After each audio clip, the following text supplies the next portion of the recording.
están?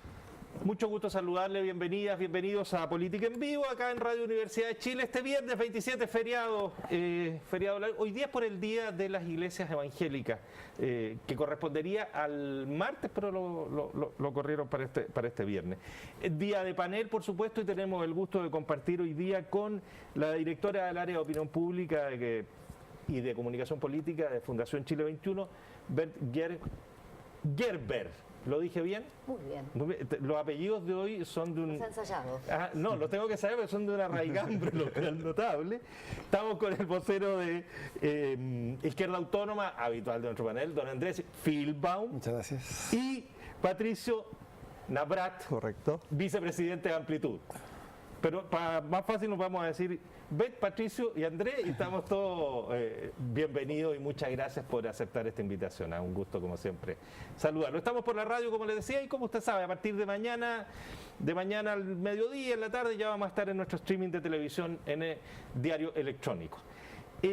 Oye, la semana nos ha traído 2 o 3 temas fuertes y algunos que son difíciles para la sociedad, a mi juicio, y es la opinión que les dejo nada más mía, difíciles para el proceso de nuestra sociedad y particularmente lo que ha acontecido con el fallo, en este sentido, en el juicio por el asesinato del matrimonio Lusinger-Mackay, por una doble cosa, el hecho de que hayan quedado todos los imputados absueltos después de 4 años de investigación.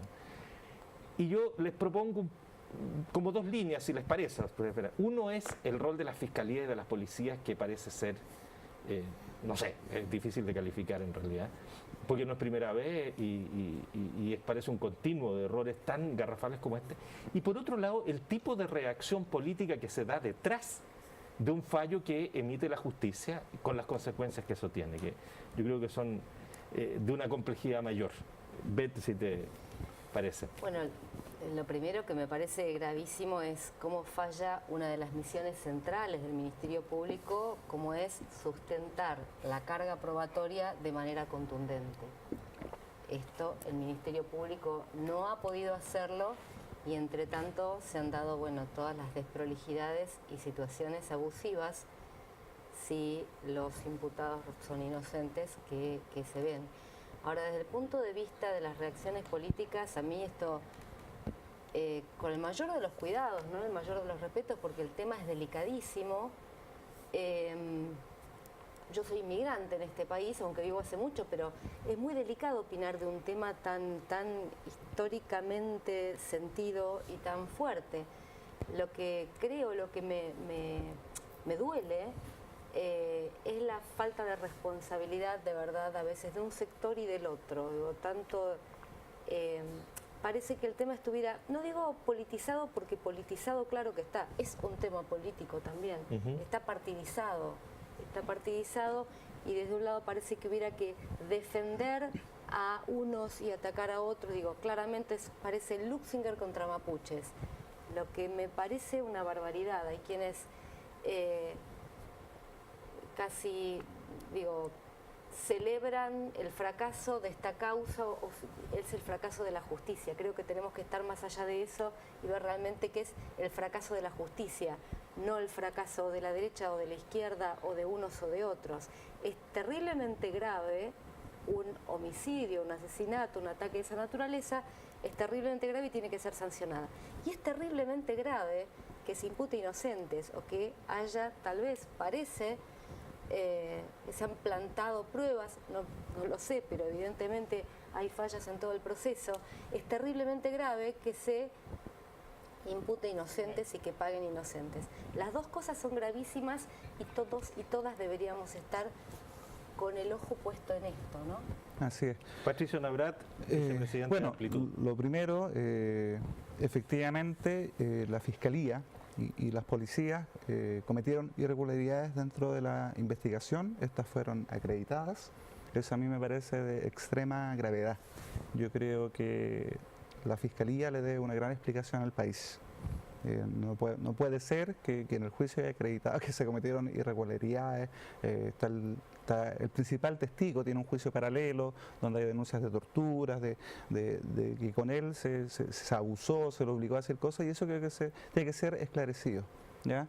A mí no me gusta cuando estos temas empiezan a estigmatizar mucho a la gente o decir que todos los mapuches son terroristas. Aquí hay 11 personas que finalmente no se les demostró ninguna culpabilidad, son inocentes, tuvieron 4 años de prisión preventiva. Y ahí como país tenemos un temazo. Acá se abusa de las prisiones preventivas. Hay muchos casos donde queda demostrado que hay prisiones preventivas de 2, 3 años que finalmente terminan siendo inocentes. Ahí hay un tema que también afecta a las personas. Estas personas ojalá terminaran de verdad demandando al Estado, porque es la única forma de que ellos puedan ser compensados. Porque uno tiene que partir de la base que todos somos inocentes hasta que se demuestre lo contrario, ¿ya? Y eso hay que resguardarlo, y estos actos de estas prisiones preventivas excesivas terminan afectando a esto.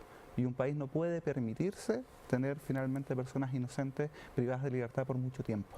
Eso es una cosa. En el tema político, a mí no me parece la mal utilización de este caso entre buenos, malos, entre los mapuches o entre izquierda y derecha, entre chileno y mapuche, porque finalmente no se trata de eso. Si queremos hablar del tema político, de la deuda histórica que tenemos con el pueblo mapuche, perfecto, hagámoslo de la vía que corresponden políticamente, pero no mezclemos las cosas. A mí no me gusta. Yo recordar que este asesinato, que entre paréntesis, también es gravísimo que en este país se quemen a 2 personas y no tengamos responsables después de 4 años, porque eso es impunidad. Y aquí yo quiero hacer también énfasis en que cuando hablan de impunidad y aquellos que gritan mucho por esta impunidad, esta falta de justicia, ojalá como país tuviéramos un mismo discurso también en el tema de derechos humanos, porque ahí ojalá logren entender la impotencia que sufre la familia Luxinger con la impotencia que sufren en este país personas que aún no saben qué pasó con sus familiares. Y en ese sentido los derechos humanos no tienen color político, por lo menos nosotros desde Amplitud vamos a defender siempre los derechos humanos en todo momento y lugar. Andrés Filbaum. Sí, conversando justamente en los 2 tópicos que tú planteabas, Felipe, a ver, yo creo que el tema de la Fiscalía ya da cuenta de una manera sistemática de abordar con una visión sumamente racista, y creo que hay que decirlo con todas sus letras, cualquier causa que esté asociada a lo que ocurre en la Araucanía, digamos. Hace pocas semanas se cayó el montaje asociado a la Operación Huracán. Recordemos que hace, ¿cuánto fue? Como 1 año y medio, que a una prisionera mapuche se la obligó a dar a luz engrillada, que es de las cuestiones más espeluznantes que han pasado en Chile en los últimos años, y ayer nos enteramos de que hay 11 personas que estuvieron años en la cárcel con pruebas que son absolutamente ridículas en su contra, basadas fundamentalmente en un testimonio que nunca existió, que existió bajo presiones, y que por unanimidad los jueces lo desecharon. Desde ese punto de vista me parece que acá el problema no tiene que ver específicamente con el fiscal nacional, más allá de que él evidentemente tenga una responsabilidad muy grande, sino que hay una manera sistemática, insisto, de abordar con una visión sumamente racista esta situación, y creo que eso es gravísimo, y desde ese punto de vista sí hay una vinculación con el problema histórico del conflicto mapuche, porque por supuesto que dificulta cualquier tipo de solución política el que cuando hay que enfrentar situaciones particulares, en particular con la justicia, sistemáticamente ocurran este tipo de abusos y de barbaridades. Ahora, respecto a las reacciones del mundo político, a mí me tranquiliza escuchar las opiniones de este panel, porque lamentablemente las que vimos el día de ayer son radicalmente diferentes. O sea, desde Felipe Kast, que una vez más demuestra que de nueva derecha no tiene nada. Ayer casi que se puso un disfraz de Augusto Pinochet para decir que en realidad acá tenía que intervenir la presidenta directamente en la justicia, porque evidentemente se habían equivocado. Es decir, alguien ponía muy bien hoy día en Twitter que un miembro del Poder Legislativo le pide al Ejecutivo que intervenga el Judicial, pasando por encima de las más básicas concepciones de sistema democrático que tenemos en Chile, pero también el gobierno, que me parece que es aún más grave, el gobierno, que es el representante formal del Estado, en vez de pedirle disculpas a los 11 comuneros por haberlos tenido presos durante 3 años sin ninguna prueba en su contra, siendo absolutamente inocentes, lo que hace es insistir que son culpables y que van a ver qué es lo que falló para poder reponer el juicio. A mí eso me parece que es gravísimo. Creo que para un gobierno que se supone que es progresista como el de Michelle Bachelet, que este tipo de cuestiones pasen y que el señor Alewi siga indemne en su puesto, insisto, es inentendible, y desde ese punto de vista creo que cabe el más absoluto repudio a las reacciones que se vieron el día de ayer desde el mundo político en general. Lo que pasa es que, perdón, aquí Patricio Navarrete. Este caso se suma al caso Bomba, se suma a otro. Entonces, tenemos primero un mal actuar de la Fiscalía. No tenemos justicia. Un país sin justicia se debilita. Se debilita el Estado de Derecho quedó debilitado. Y eso es grave. Y por favor, yo coincido contigo, yo a veces, a ver, yo no comparto ciertos juicios a veces de izquierda o derecha o de politizar mucho esto. O sea, pedirle a la presidenta Bachelet que exija disculpas a mí no me parece. Lo voy a decir con todas sus letras. No me parece. Yo creo que aquí hay una discusión de fondo, aquí hubo una reforma a la justicia, al sistema procesal penal, que fue un avance evidente, pero tiene falencias. Y hoy día tenemos que concentrarnos en cómo mejoramos el sistema procesal penal. No puede ser, y la gente... Hace una semana asaltaron a un fiscal acá en la región metropolitana y el fiscal sale diciendo que de 10 causas, 8 terminan archivadas y solo 2 terminan en algo. Algo está pasando, algo no está funcionando y la sensación de falta de justicia es evidente. Y esto tiene que ser para ambos lados, porque quienes están sometidos a una investigación, yo voy a insistir en el tema de las prisiones preventivas, voy a insistir en eso, porque hoy día los que tenemos hacinamiento en las cárceles, que es donde tampoco hay reinserción, y donde podemos entrar más adelante si gustan en el tema de delincuencia un poco más, pero aquí estamos hablando de derechos de las personas. Yo voy a insistir en el tema de derechos humanos de las personas, derecho a un debido proceso, la presunción de inocencia. Y en eso estamos fallando como país. Y esto no es un tema de derecha e izquierda, es un tema país, son políticas de Estado y en eso tenemos que avanzar. Concentrémonos en eso, dejémonos de la chimuchina, de la pelea chica o de sacar réditos electorales que no nos van a llevar a nada. Beth Gerber. Ahora, más allá de las fallas de la justicia, que son evidentes y que las mencionamos un poco entre todos, el caso Luxinger nos lleva a un tema aún sin resolver de Chile, que es la relación con el pueblo mapuche, o cómo se integra o cómo convive Chile con el pueblo mapuche, ¿no? Porque esto sigue, cuando digo que hay dos bandos, parece estar en general la derecha, por llamarlo de alguna forma, la derecha en la defensa, más que en la defensa de aquellos que son agredidos supuestamente por los mapuches, más que esto está en el ataque hacia el pueblo mapuche, ¿no? Y en la acusación y en la búsqueda de que todos los delitos que cometan o en los que parecen haber cometido sean asumidos como actos terroristas. Y esto es lo que me parece que debería también trascender la derecha o la izquierda. Digo, hay una relación para nada resuelta. Me sorprende que sea tan difícil acercarse, conversar, comunicar, en tanto poner en común, ¿no?, de otro modo con el pueblo mapuche. Sí. Si no es Luxinger va a ser otro caso, pero esto es permanente. Sí. Yo ahí coincido contigo y ojo, yo creo que más que con el pueblo mapuche nosotros tenemos deuda con nuestros pueblos originarios. Sí, tenés razón. Hace 2 semanas nuestra senadora y presidenta del partido, Lili Pérez, anduvo en Isla de Pascua, empezaron a hablar un poco de la independencia con lo que había pasado por Cataluña y se confundió. Si en el fondo lo que pide Isla de Pascua es independencia para poder tomar ellos sus decisiones que se toman centralmente. En ningún caso separarse del Estado. Nosotros perfectamente podríamos tener un Estado plurinacional, como existe en otros países, reconocer a nuestros pueblos originarios. ¿Qué cuesta ponerse de acuerdo para darle reconocimiento constitucional? Sí, ¿Por qué el Mapudungun? ¿Ah? ¿Qué cuesta? No cuesta nada. Por eso, lo que pasa es que esta mesa. el plan de Araucanía, hemos tenido ¿cuántos planes de Araucanía? A lo largo de todos los gobiernos. Yo me recuerdo todos los últimos gobiernos de Araucanía y todavía no logramos dar reconocimiento constitucional a nuestros pueblos originarios. No, pero el problema fundamental es que siguen habiendo intereses económicos muy grandes con lo que pasa en la Araucanía, en particular las forestales. Y justamente cualquier tipo de acuerdo con los mapuches, que por supuesto tiene como un punto central el tema de tierras, se opone al interés de las grandes empresas que están justamente ganando plata, pudiendo hacer negocios con esas tierras. Y ese es el asunto fundamental que entra en colisión y que lamentablemente este país de manera coherente en todos los ámbitos decide a favor de los grandes grupos empresariales, y eso es lo que ha venido ocurriendo de manera permanente también con los mapuches, y agravándose además con una militarización de la zona, porque es la única o la manera más sencilla que tienen para poder intentar controlar lo que ocurre ahí, pero justamente porque hay un interés económico que presiona, digamos, no es solamente un tema de visión de cultura. Yo estoy de acuerdo que el país, además en términos masivos, tiene una deuda enorme para poder reconocer sus orígenes. En Chile tenemos un porcentaje enorme de personas que tienen raíces, digamos, o sea, la mayor parte de raíces como lejanas hacia el pueblo mapuche, pero por lo menos 1 millón de personas que tienen raíces cercanas hacia el pueblo mapuche y sin embargo cualquier persona que viva fuera de Temuco, las raíces con el idioma, con sus costumbres, son cuestiones que están absolutamente diluidas, pero lo que ocurre directamente en la Araucanía, con la militarización, con los constantes allanamientos, con niños, con abuelos, etcétera, o sea, el nivel de violencia terrible que ocurre ahí tiene una relación directa con el interés de las grandes empresas forestales en la zona.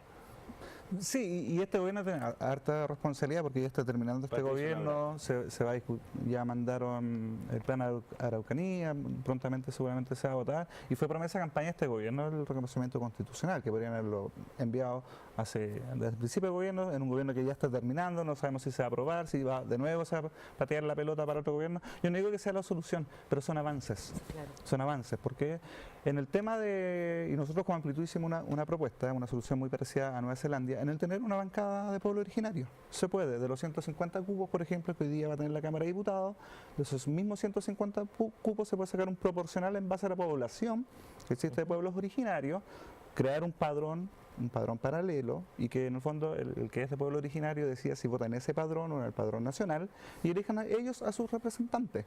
No significa asegurar cupos y nominarlos a dedo, no, que haya una elección y que tengan representación en la Cámara de Diputados. Eso se puede lograr, está el proyecto ingresado, pero nuevamente en proyectos donde debiésemos avanzar para ir encontrando estas soluciones políticas nos quedamos estancados. Bueno, este programa, pues aquí tenemos el vicepresidente Amplitud, tú eres de Chile 21, vinculado al mundo de la nueva mayoría, por decirlo. Pluralista, pero se inscribe más ahí. Tenemos a Andrés, que es de izquierda, no hay izquierda, Frente Amplio. Firmamos. Podemos firmar aquí, yo adhiero y firmamos. Me permiten un minuto, yo quiero agregar una arista a este punto que tiene que ver con mi profesión y tiene que ver con los medios de comunicación. Y creo que es súper decisiva en lo que ha pasado con esta estigmatización de la justicia y todo lo que ha ido pasando, y que es el rol de los medios también en esto. Y el rol de los medios, no en el caso en particular del Luxic en Bacay, sino que del todo el tema de la delincuencia, la forma como se abordan, y aquí en particular la televisión, cómo se abordan las notas de delincuencia, son tremendas. Porque al final, bueno, son eternas, ocupan un espacio inconmensurablemente mayor del que deberían tener. Opinan el carabinero, el policía, el asaltado, la familia del asaltado, un vecino del asaltado, y al final casi todas rematan diciendo y tan libres. O sea, hay una presión en cada una de las notas porque todos estén presos, ojalá sin juicio. Porque le ponen una medida cautelar que no sea prisión preventiva y se habla de que quedaron en libertad. Fíjate que cuando había un titular del Mercurio, para decirlo tal cual que es cada cosa aquí, un titular del Mercurio a propósito de cuando liberaron le cambiaron la prisión preventiva a uno de los comuneros, a los comuneros que estaban en huelga de hambre. El titular es libres comuneros mapuche. No están libres. Le cambiaron la medida cautelar. Y libre, y abajo ponen SNA, se molesta, digamos. O sea, inmediatamente a una decisión de la justicia se le opone una decisión de uno de los intervinientes como al mismo nivel. Entonces, se ha creado a través de los medios también una sensación en la gente de que aquí los delincuentes están todos libres, de que aquí nadie ejerce justicia, etcétera, y que se exacerba en casos tan violentos y brutales como en el de Luxic Macay, que tiene todas las componentes que ustedes ya han señalado. Diciendo que Chile tiene una de las tasas más altas de penas con presidio para cualquier tipo de delito. Entonces, la sobrepoblación de las cárceles no es porque tengamos pocas cárceles, es porque el porcentaje de gente que termina en la cárcel en Chile es ridículamente alto en comparación. Fíjate, Patricio, un último dato y yo me quedo callado para siempre. A propósito de lo que tú decías de las prisiones preventivas exageradas, la estadística del propio Ministerio Público habla de que de las prisiones preventivas que piden se otorgan el 95%. Entonces, cuando otros te dicen que la puerta es giratoria, que nadie entra a la cárcel, el 95% de las prisiones preventivas que se piden son otorgadas. Entonces, aquí hay una irresponsabilidad entre el mundo político, yo creo que tiene una responsabilidad enorme. Paz ciudadana, por otro lado, que lo que hace es aterrorizar constantemente a la población. Pero donde Javier Blanco es un vínculo directo entre una cosa y la otra, digamos. O sea, no está alejado del mundo político. Sí. Y el mundo de los medios, que han encontrado aquí un nicho de venta muy interesante, que nos va a explotar en la cara como nos está explotando en este momento. Claro, tú Ya, ves los hasta medios de ahí comunicación, ves la prensa, televisión, Patricio, un abrazo. los noticiarios centrales parten con delincuencia, entonces hay una sensación de que vives en el país más inseguro. Cuando tú vas a las estadísticas reales de Paz Ciudadana, informes internacionales, no es tan así. ¿Ya? Bueno, los delitos de mayor connotación bajaron, acá tenemos la menor tasa de baleo Y de homicidio. y de homicidio. en América Latina. Entonces, yo creo que falta aquí, porque yo creo, ¿sabes lo que me pasa? Que los diagnósticos ya están claros. Si lo que no nos hemos puesto de acuerdo son en las soluciones. Y en materia de delincuencia nosotros estamos, pero al debe, como con políticas de Estado de penas alternativas. hacemos con la fiscalía? ¿Qué nos falta en tema de justicia? Penas alternativas. Por partir, penas alternativas. Prevención, reinserción, en eso no hay recursos, no hay plata, no se están poniendo las lucas donde tienen que estar. Ahí nos falta, porque si tú logras a un menor de edad, un primerizo, tú lo rescatáis, ese no va a volver a delinquir, pero dale la oportunidad de rehabilitarlo, edúcalo, paga la educación, interviene la familia. Si esto es un círculo vicioso. Y si tú no cortas eso, va a seguir el círculo, van a seguir entrando, saliendo. Si el diagnóstico está. Gendarmería tiene un plan piloto de reinserción, pero que le recortaron el presupuesto. Le recortaron el presupuesto y ahí un buen programa que uno debiese pensar que se va a masificar, se recorta el presupuesto. Entonces no estamos reinsertando a la gente en la sociedad, no lo estamos haciendo. Primero, para coincidir con Patricio, que en los países donde se han logrado éxitos importantes, la cuestión pasa por la rehabilitación y la reinserción. Eso es clave y lo han demostrado varios países, no por la mano dura, sino por la reinserción y rehabilitación.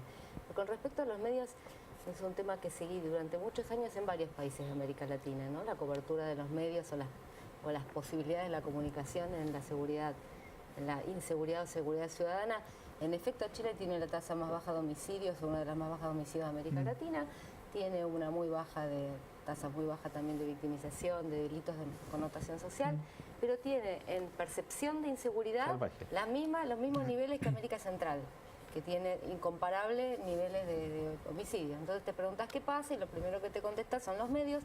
Es un poco más complejo que eso. Cierto que la cobertura de los medios prima la casuística, como dijiste, la casuística, el caso y la anécdota, el testigo, el que le robaron, el vecino de enfrente, y de ahí se arma una nota sin contexto. Y además sin ningún tipo diciendo, de contexto. y quedó en libertad, y lo quiero preso. Rematando por ahí. ¿Por qué? Porque esas noticias venden. Evidente. Aquí y en otros países también. Sí. Digo, es un problema planteado, habrá estado en 8 países por este tema, y en todos lados pasa esta cosa de la cobertura sensacionalista, y lo que más resultado ha dado es algunos pactos con los medios que tratan de comprender y asumir la responsabilidad social que les compete, porque entendemos que son empresas, entendemos que se tienen que financiar. Pero ojo, que no es solo, es que no es pero hay niveles de solo, responsabilidad social. pero no es solo, o sea, Grande hay un porcentaje de los medios que efectivamente actúan solamente como empresas, pero hay varios otros que tienen línea editorial propia y que que de hecho pierden plata, pero porque les interesa el medio como constructor de opinión en la ciudadanía.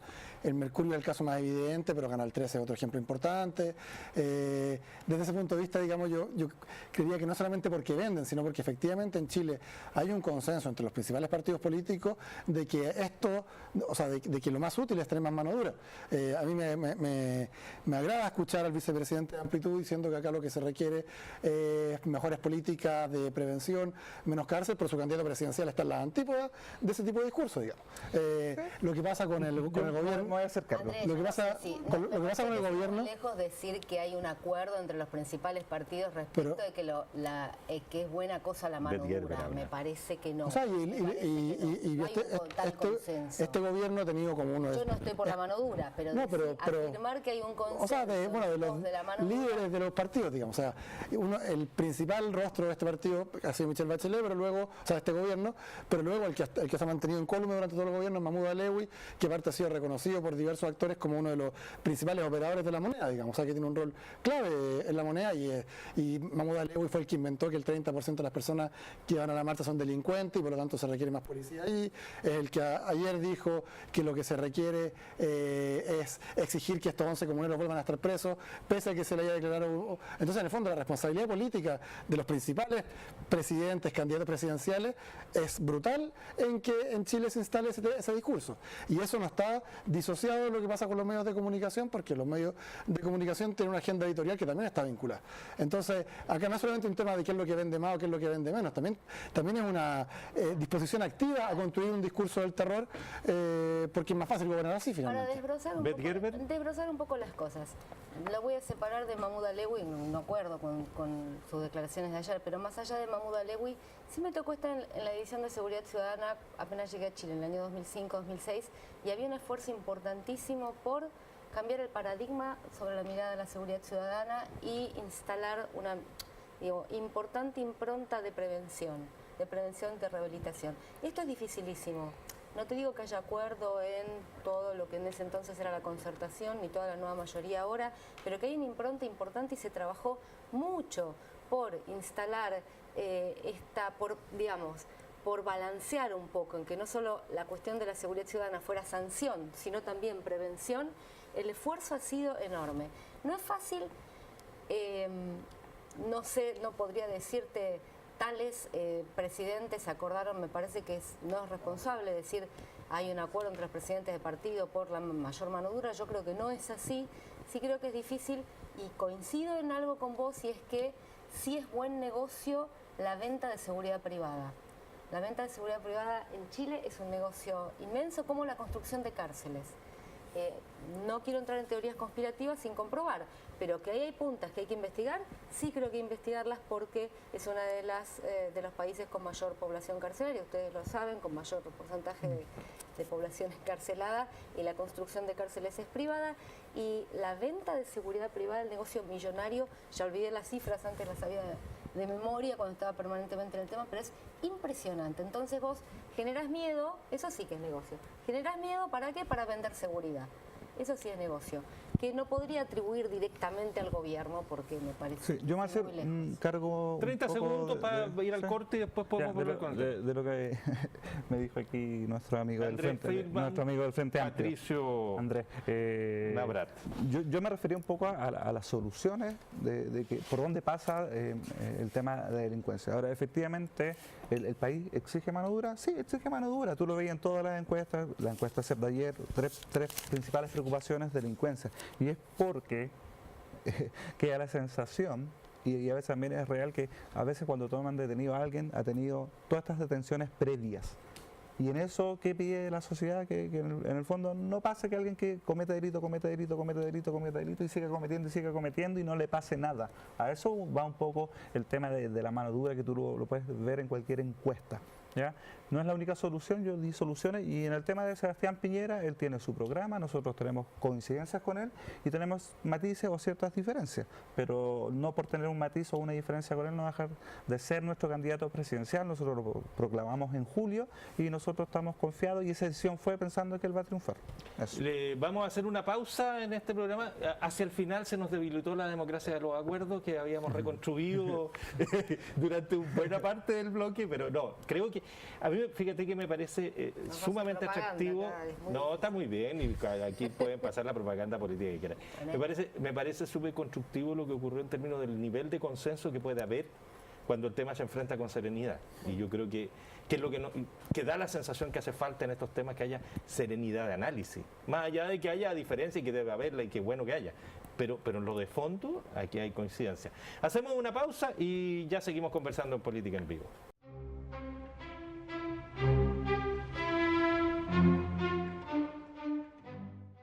Estamos ya de vuelta en Política en Vivo, acompañados de Andrés Filbaum, de Frente Amplio, con Patricio Nabrat, vicepresidente de Amplitud, y Beth Gerber, directora de Opinión Pública de la Fundación Chile 21. Hemos conversado largamente del tema del fallo por el caso Luisinger Macay y muchas consecuencias de eso, pero ahora ya la democracia de los acuerdos se acabó, porque tenemos encuestas CEP, y aquí las lecturas van a ser seguramente bastante distintas. Partamos por doña Beth. ¿Cómo leyeron en Fundación Chile 21, que tiene una mirada un poco más elevada en términos de no estar metida en la disputa política directamente? No, quería retomar primero el tema pero con relación a la encuesta, que es cierto que delincuencia sale como una de las principales preocupaciones, pero la verdad, en todos los países de América Latina, en los últimos más de 10 años, 12 diría que lo sigo seguramente, siempre que pregunten cuál es la principal preocupación, La delincuencia. es delincuencia o empleo. Sí.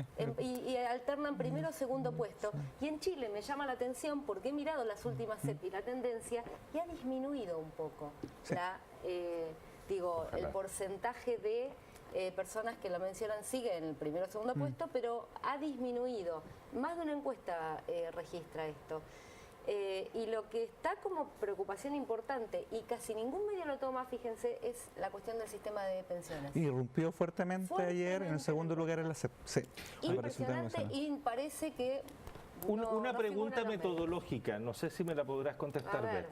No, ¿qué significa en términos metodológicos esta decisión de la CEP de tomar a las personas, a este grupo de personas que dicen que sí van a votar para generar el universo? ¿Distorsiona?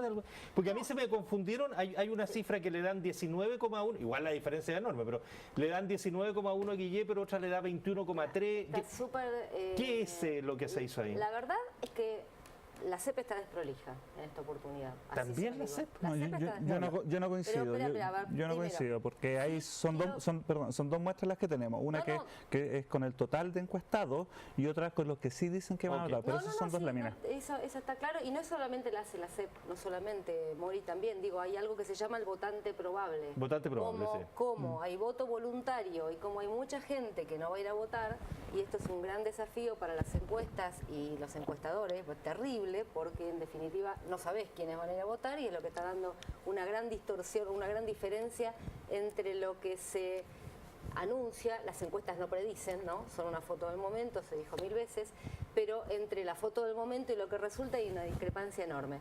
Entonces, lo que hacen las encuestadoras es sondear o tratar de identificar y recortar al votante probable, que te hacen diversas preguntas para eso. Hay una batería de preguntas que conducen a eso. Cada cual tiene las suyas, pero en general es si votaste la última vez, si pensás ir a votar, y entre eso hacen un mix y dicen, bueno, este es el universo del votante probable y está bien. Pero hay cosas raras en la CEP. No eso, me parece perfecto contrastar entre el universo, todo el mundo, y el votante probable. Que da un porque hay 44% en acercarse. este caso, ¿no? Claro. Es que aquí había una pregunta cerrada, porque ese no es votante probable, porque fueron los que manifestaron, Los que manifestaron que que van a votar. Sí, con En toda base a eso. seguridad. Con toda seguridad. Sí, Entonces, es verdad. Lo que a mí me da una pauta de algunas imprecisiones es que aún en el votante que va a ir a votar hay como un 13% de voto nulo y en blanco, y eso es imposible. Sí, en el total, pero el votante probable nunca te dan esas cifras tan altas de voto nulo o en blanco. Es muy raro.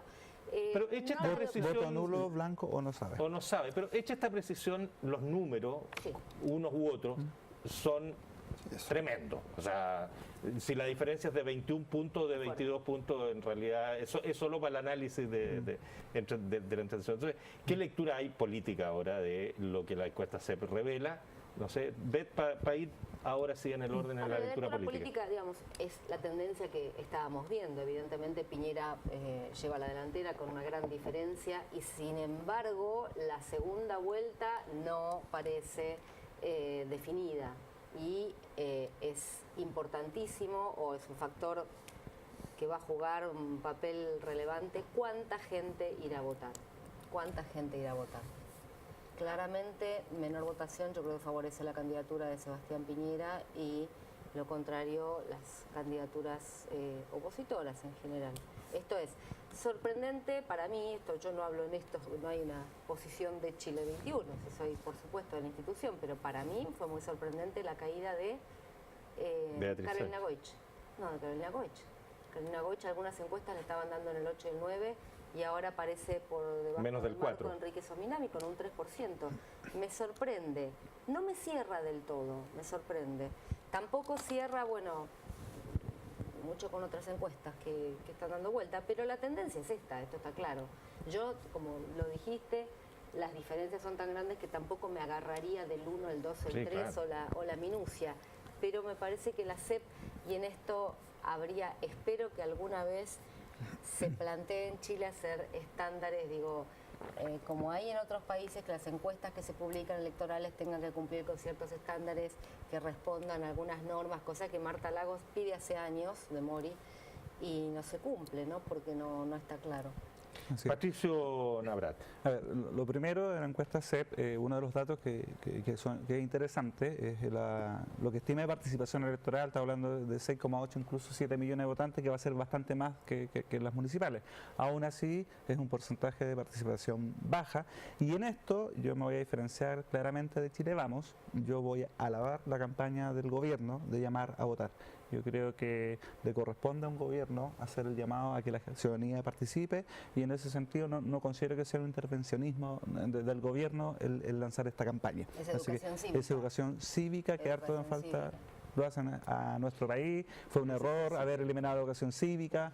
¿Qué? Debería ser canciller, de una ecuanimidad en estos Pero temas es que, a ver, yo no soy de esa, por decirlo, de la política tan tradicional, de esa lógica del sí y el no, blanco-negro, los buenos y los malos, los buenos y los malos. Yo creo que así un país no va a No crecer. Y aquí tenemos que tener una visión de futuro. Y en eso tenemos que conseguir, pues tenemos legítimas diferencias, las podemos tener, pero se trata de construir. Y mucho del desprestigio de la política pasa por eso, porque no estamos construyendo, no estamos logrando acuerdos. Tenemos dos bandos que se están en el Congreso hace muchos años. Aquí, en otro programa podemos hablar de las malas leyes de partidos políticos que quedaron, que benefician generalmente al duopolio y mataron a todas las fuerzas nuevas. A los que somos partidos nuevos nos ha costado un mundo en términos de financiamiento, de franja de televisión, etcétera. Volviendo a la CEP, yo creo que ayer, se consolida Sebastián Piñera, lo que dice todas las encuestas. Me llamó la atención lo bajo de Guille. Yo creo que Guille eso es un poco más, lo digo honestamente, yo creo que es un poco más. Beatriz me llama la atención que se desinfle. Yo creo que tiene que ver un poco con ciertos errores que han sucedido al interior del Frente Amplio, la pelea de Jackson con Mayol, y otras cosas han afectado el liderazgo de Beatriz Sánchez. Indirectamente lo han terminado un poco debilitando, y ahí yo creo que el Frente Amplio tiene que hacer un mea culpa. Algunos ya se adelantaron a una posible segunda vuelta. La Democracia Cristiana ya anunciando que van a tratar el tema de la segunda vuelta al 20, o sea, parten asumiendo que va a haber segunda vuelta, su partido dividido, y eso le pegó derechamente a Carolina Goich. José Antonio Caz, fantasía, se acabó la fantasía, eso de que él va a pasar a segunda vuelta, yo creo que no resiste análisis. Y ¿sabes qué? Y lo quiero decir muy honestamente, me alegra que marcara lo que en verdad es, porque es peligroso, porque él tiene un discurso muy de derecha dura, conservadora, homofóbica, y yo creo que eso no le hace bien al país. Que existan a mí no me molesta, pero que ya empiezan a Que hacer saquen muchos votos, me entra a preocupar como Por país, porque no podemos caer en el racismo, en la xenofobia, en la homofobia. Eso no le hace bien al país. Tenemos que construir una sociedad diversa y tolerante. Meo, que aparezca con Lucey, me sorprende, el eterno candidato, me sorprendió. Yo creo que Meo creo que marca un poco menos, pero hoy día vienen los análisis, y yo creo que sí la CEP va a pegar políticamente, porque ya hoy día están hablando de cambios de estrategia, tanto en el comando de Guillé, a Carolina Goich también ya le mandaron recaditos por la prensa, y va a haber un rebaraje en estos últimos días, de 25 días que faltan para las elecciones. Así que interesante, y como bien tú dices, es una fotografía del momento, y ojalá la gente tome conciencia y concurra a votar en masas el 19 de noviembre, más allá de quien favorezca o no favorezca. Yo creo que un presidente electo con una alta votación es lo que se merece un país, lo que se merece una buena democracia. Y el ejemplo de la votación de Argentina, creo que con envidia la miro, una alta participación electoral, y creo que finalmente eso le hace bien a la democracia, más allá de los triunfadores o los perdedores. Pero quedarse en la casa o alegar por redes sociales y no concurrir a ejercer ese derecho, la ciudadanía ahí tiene una responsabilidad que debe asumir y finalmente tener una mejor democracia.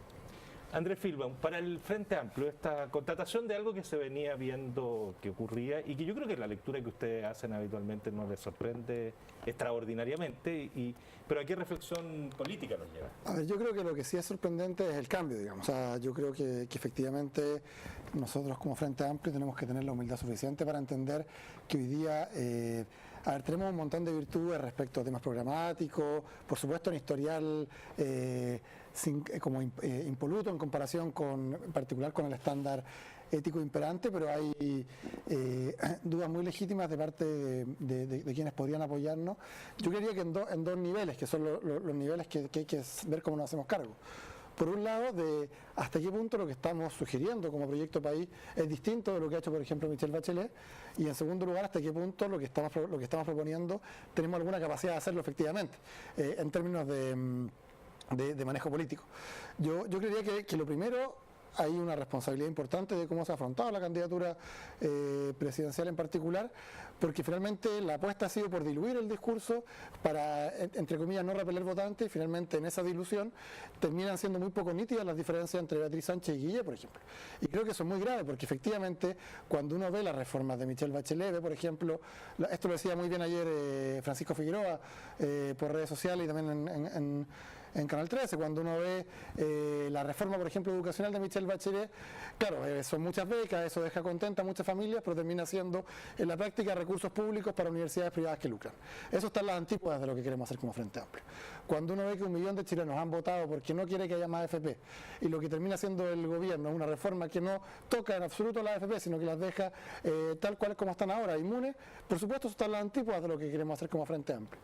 Pero me parece que esa diferenciación de proyectos no se ha hecho. Y de hecho, cuando se elude discutir sobre segunda vuelta, lo que finalmente se elude es poder contestar esos proyectos, es poder decir nítidamente, señor Guille, usted hoy día no está haciéndose cargo de las demandas principales que han movilizado a los estudiantes, a las feministas, a las mujeres en general, que han movilizado a los pensionados, a los que se movilizan por no más AFP, y al no hacer esa confrontación, termina siendo, insisto, muy poco claro cuál es la diferencia entre lo que proponemos como Frente Amplio y entre lo que ha propuesto la nueva mayoría y lo que propone hoy día Alejandro Guille. Creo que eso es una cuestión que hoy día nos pasa mucho la cuenta. Y en segundo lugar, por supuesto, hay una duda sobre la gobernabilidad del Frente Amplio, que yo creería que en alguna medida solamente se puede superar durante los próximos años, digamos. Hay una duda que tiene que ver con lo nuevo.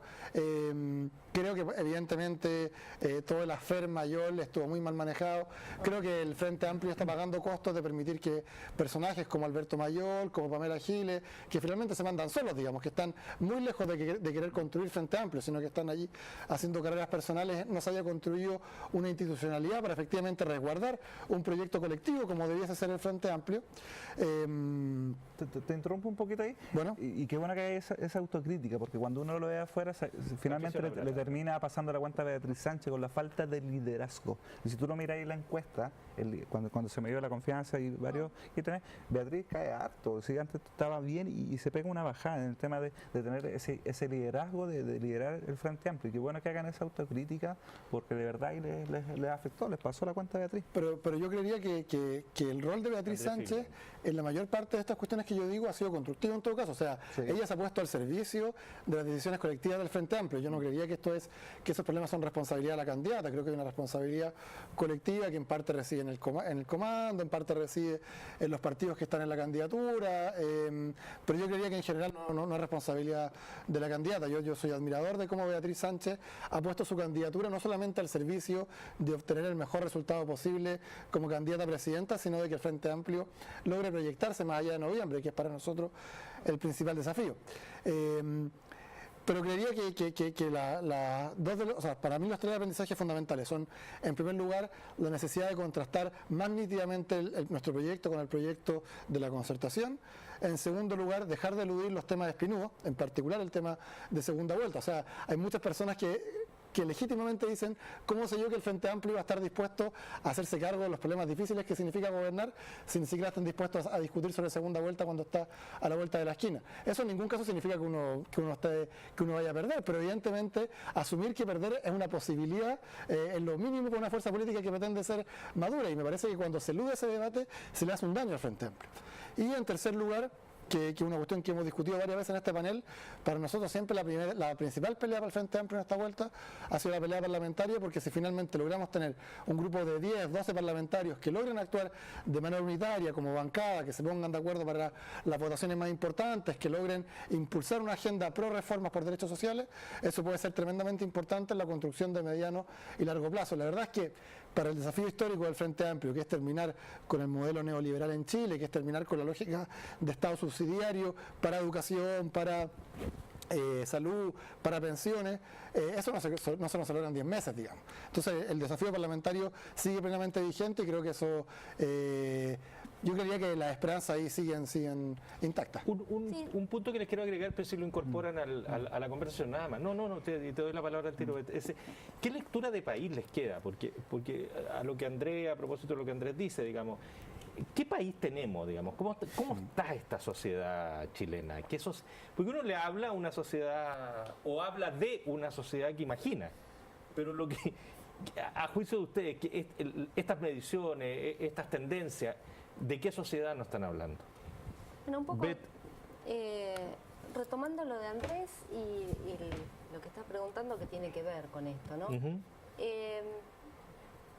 Me quedo pensando, Andrés, si es esto, si una de las explicaciones de la fuga de apoyo tiene que ver con esta falta de contraste.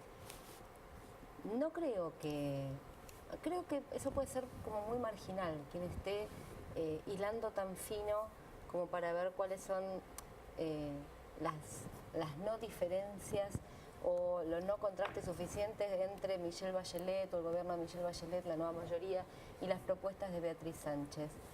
A mí la sensación que me da es que está claro que hay diferencias y que son en algunas cosas evidentemente más, por llamarlo de alguna forma, más radicales, más contundentes en las reformas que proponen. Sí creo que cuando surge un movimiento, un partido, una figura nueva, todo esto que es el Frente Amplio, una figura nueva como es Beatriz, un movimiento que después fue partido, en fin, no.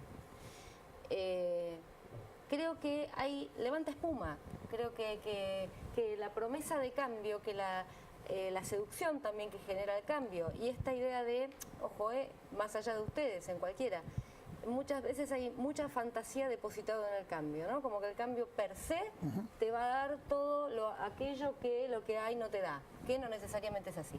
Entonces hay espuma, y yo lo dije desde el principio con Beatriz del Frente Amplio, acá hay que ver, pasada la espuma, viste, como cuando pasa una ola, hay que ver que baje esta espuma y hay que ver qué queda. Y les está quedando algo más realista y más sólido. Me parece que en general le pasa a muchos movimientos y a muchas figuras.